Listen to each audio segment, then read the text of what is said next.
Everton 2, Manchester United 2.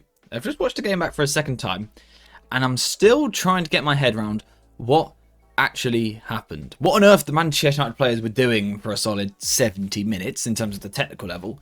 Tactically, what the idea is and what we're really trying to do. And just what is football anymore? It's a really confusing old sport. Manchester United were not good enough. Nowhere near. There were a lot of errors in this game from pretty much every single player, I would say, apart from Dorgu, who played really well, and Bruno Fernandes as well as the game went on. But there were a lot of errors all over the pitch. Technically, the level was lacking. Physically, Manchester United did not compete with Everton. I was talking in the stream before the match about Manchester United being slightly more physical in the sense of having a stronger team than what we've had recently. You know, Maguire's strong, De Ligt, Casemiro, Ugarte, Dorgu, etc. But in terms of ground coverage, we still didn't really compete, particularly in the middle of the park. But also tactically, we had some problems as well, which made it difficult to progress the ball. Ultimately, we just didn't have a good day. As usual, in possession, it starts off with the same old problem.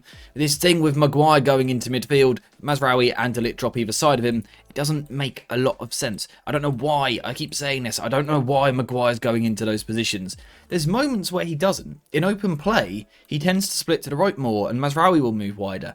That looks so much better. But the second we get a restart on a goal kick, we've got Casemiro and Maguire. Let's try it again. Casemiro and Maguire receiving supposedly back to goal in the middle of the pitch under pressure from a really physical Everton side that were really up for this game and were putting us under pressure right from the start. And you want those two to receive with their back to goal in there? It's not going to happen. It's naive from Ruben Amorim. Why keep doing this? It doesn't work. As a result, instead, we have to either go to De Ligt or Mazraoui. And then, of course, very easily, Everton have forced us to one side of the pitch. Once we're forced to one side of the pitch, we're not good enough at moving the ball. Technically, there was, to be honest, some quite awful performances. It seems like every good thing that a player done, they'd make a good decision, beat a player, go past him, and then just screw up the easiest 5-yard pass you're ever going to see. Xerxes was particularly guilty of that. Moments where he would pick the ball up, actually beat someone, get the ball out in front of him, and then the pass was so bad that followed it up. And it made it really difficult for United, of course, to have any foundation in the game, particularly for the first 50, 55, 60 minutes, because the players were just all over the shop individually. I don't know what they were doing. Lack of communication, poor passes, poor technical errors. What were these lot doing? I don't really understand. If we look at this as United move a little bit further forward and sort of assess the profiles that we've got in there, if you like, there's an issue here in who's really going to progress the ball. De Ligt in possession on the left of a 3 doesn't really offer us much at all. He doesn't really have the natural passing angle down that side of the pitch, but he also doesn't really go through the lines, but he also doesn't switch it too much, so he didn't really offer us too much.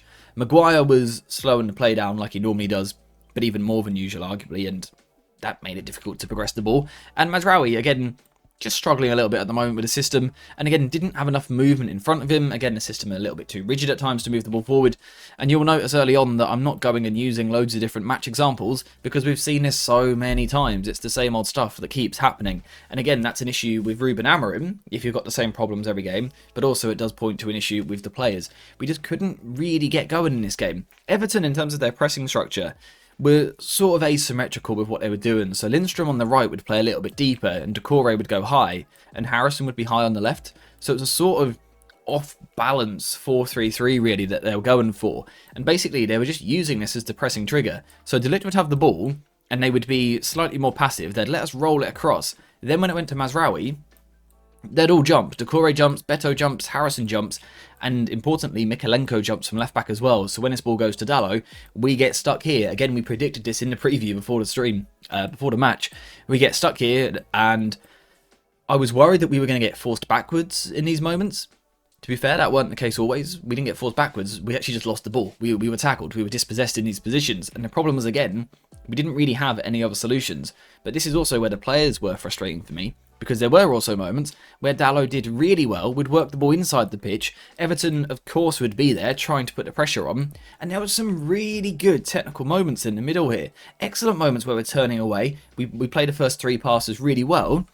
And then there's nothing after it. The next pass just, you do all this good work, and then the next pass, let's say out to the left-hand side, rather than being in front of Bruno Fernandes, who's got space to go into, is actually going to be plonked 4 yards behind him. So actually he's got to run back and get the ball, by which time Everton sort of just filter back into position. I love to sit and talk about football tactics and what's going on, but when the technical level is so bad, the base level of performance was that poor, it makes it difficult to get into the intricacies of different patterns, different rotations, because we almost didn't even get that far.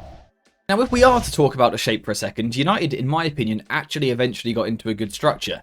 Because when we could move the ball forward, when we showed the technical quality to do that, Everton would drop more into a sort of 4-4-2, and then eventually Lindstrom would go even further back. But the important thing initially is the 4-4-2 shape. This is a shape, again, that we predicted. And for me, the way for United to try and overload this shape, to try and hurt this shape, was to play with the diamond. So Højlund goes up front, Xerxes goes into the 10, Ugarte moves across, Casemiro goes into there, and Bruno goes into that pocket. The idea being that if Ugarte and Bruno can sort of pull wide enough, we can sort of stretch this Everton midfield, then we've got a space there for Xerxes, like we can see here, but also a space here for Casemiro, like we can see here. And United actually did that, as we can see. We actually did get into those positions. Tactically, I do understand what Ruben Amorim was going for. We were trying to stretch that 4-4-2 in the middle of the pitch, get players in between the Everton midfielders. But again, the quality, so bad. So bad. Xerxes gets himself into a bit of space, gets on the turn, drives forward. Good, brilliant. Carries it for 5 yards. Nice. Now release the ball with a bit of quality on it. Apparently that's quite difficult to do. Quite difficult to do, and it killed so many of our attacks. We had another game where Højlund didn't really get any service. The only good thing we really done going forward for the first 60 minutes was down the left-hand side, where Dorgu and Bruno did a really good job of sort of pulling the Everton players about, particularly as Lindstrom dropped into the back five like this. Dorgu would get on the ball, causing Lindstrom to come out, which means Bruno goes into that space, which brings O'Brien out with the back line. That's when you can then get those two-touch combinations. And we saw some really good work there, to be fair. And again, Dorgu, naturally playing on the left-hand side, having that left foot, has the ability for the early cross. Now again, the crosses either weren't good enough, you know, some really poor deliveries, some just straight to Pickford or behind for a goal kick, or in other moments, not enough players in there supporting him. So he's getting into this sort of position here. He goes for the early cross. Perhaps that's the problem. Maybe we're crossing too early, so players can't get in there. But Højlund sort of makes the dart across the near post, which is going to take centre-backs. But if no one then attacks the space, we don't really have anyone to aim for, because Højlund's in a weird position now where he's quite close to the goalkeeper and marked, and we don't have anyone really getting in there and backing it up. And again, for so long it made us really predictable. Dorgu was the attacking threat for most of this match. We of course did eventually see changes. Casemiro came off the pitch and Garnacho came on. We saw Bruno Fernandes drop deeper alongside Ugarte, and actually Bruno borderline went into the solo pivot. Ugarte carried on in his right half space and actually went a little bit higher, given more attack and freedom. Let's just move these players about. We also saw Højlund come off and Chidobe comes on. United had more threat when we were like this. Dorgu would tuck in and now become part of the diamond in that position there. And Garnacho said it so many times recently, when you have a winger on the football pitch, you got to threat, because it's a player that can take someone on 1v1, that wants to beat people, that asks questions, and from a psychological point of view, puts defenders on the back foot. They're just a little bit worried, and that sort of sways the momentum in these matches. Garnacho had that impact again. I'm not necessarily going to criticise Amorim too much for not starting a winger. For me, a United starting 11 should always have a winger in it somewhere, but Rashford's not here, Antony's not here, Sancho's not here, Ahmad's injured. Garnacho is the only one. If he had a different tactical idea, I do understand not starting Garnacho. But then when he comes on, he puts in a performance like that. He's really bright. He takes players on. He gets us moving forward. Again, him and Dorgu can link up. It then makes you think he should have started. It's a tricky one because he does change the momentum of the game. So does Bruno Fernandes, playing in that deeper position, having that more expansive passing range, wanting to take the ball. Casemiro, to me in moments, perhaps it's a lack of confidence. I'm not sure. Casemiro, to me, didn't look like he wanted to go and get on the ball in the middle of the park, whereas Bruno always does. Even in moments where he probably shouldn't, he always wants the ball. That's one thing you can say about Bruno. He will always demand the ball. He's happy to take the ball anywhere. Like I said, sometimes he shouldn't because he's not that press resistant, but at least he wanted the ball and was willing to take responsibility. And that sort of, as the game went on, was almost enough for United. Everton, of course, are also 2-0 up, so game state takes over. They drop a lot deeper. You're 2-0 up at home. They don't need to be attacking. They don't need to be high pressing all the time. Let's drop off into our block a little bit more. And that's when United started to take control. And when you get control in football matches, you slowly move the ball forward. You have long shots, you put crosses into the box, whatever it may be. You win a corner, or your winger takes someone on it and you win a free kick. And from set pieces, we know that things can happen. And that's what happened for United. We scored the set pieces. Do we deserve a draw from this game? Absolutely not.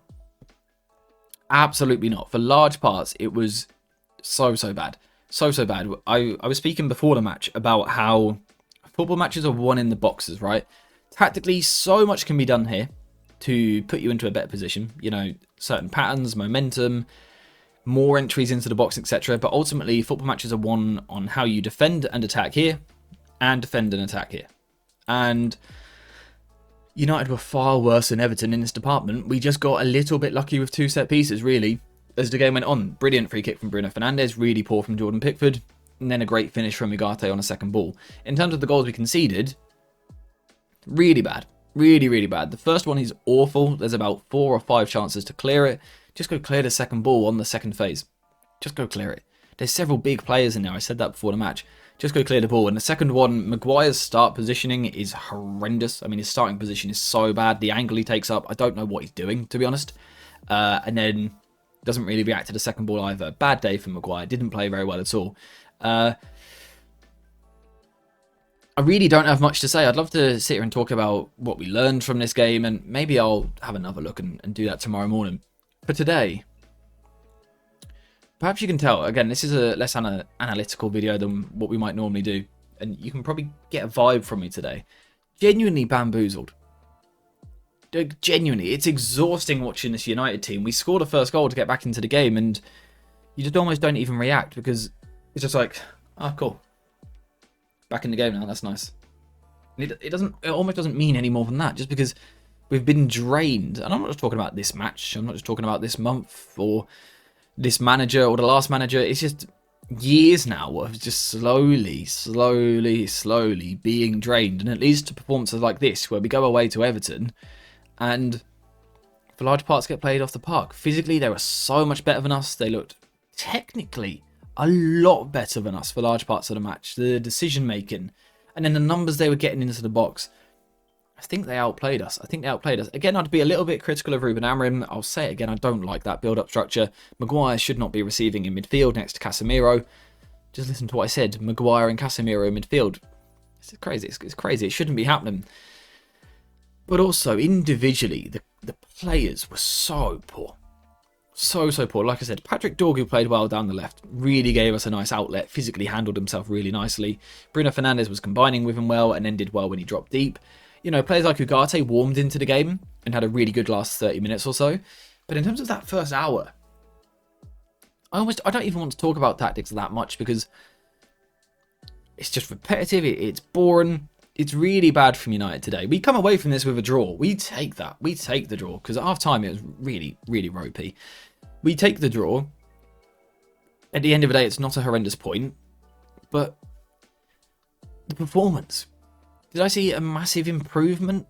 No, I like the diamond shape that forms. I think it's good. I think it gives us players in good positions, but we didn't execute from within that shape. So I like the shape, but the players perform poorly. And then there's other parts where I think the shape's really bad.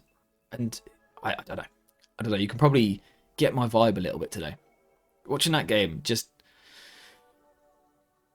you just almost sit there and go, wow, it really is bad, isn't it?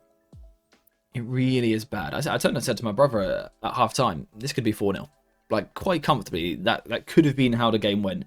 Fortunately for us, the tweaks that Amorim made, credit to him, made a big difference. Bruno dropping deeper, Garnacho getting on. It did change the game. But fortunately for us, Everton took their foot off the gas and just held back a little bit. They just went cautious, safe, pragmatic to protect the league, which I understand. But in hindsight, it kind of backfired for them. So I don't really know where I'm going with this point. You can probably, again, get a reflection of my vibe that United are bad, didn't deserve a point from this game. We got a point from this game. Did we learn an awful lot? Probably not, because we know we're not very good at football at the moment. We know that teams are more physical than us, and largely teams are more technical than us. And that tactically we have several flaws. But at least we drew 2-2. That's quite fun. At least we drew 2-2. Was it a penalty at the end? What do you reckon? Let me know in the comments. Also, let me know in the comments just what you made of that performance. Again, me, not very entertained by it. Didn't really get me excited watching it. Bad football played by Manchester United. Good from Everton. Deserved the win massively, but didn't get it. Let me know what you think in the comments. What's the problem? What is the problem? It's probably not just one thing. It's probably a whole collective of so many different things. But just let me know what you think in the comments. Apart from that, we're going to wrap it up there today because there's nothing else really to talk about. So thank you guys for watching. Hope you have enjoyed this video. And I'll see you in the next one.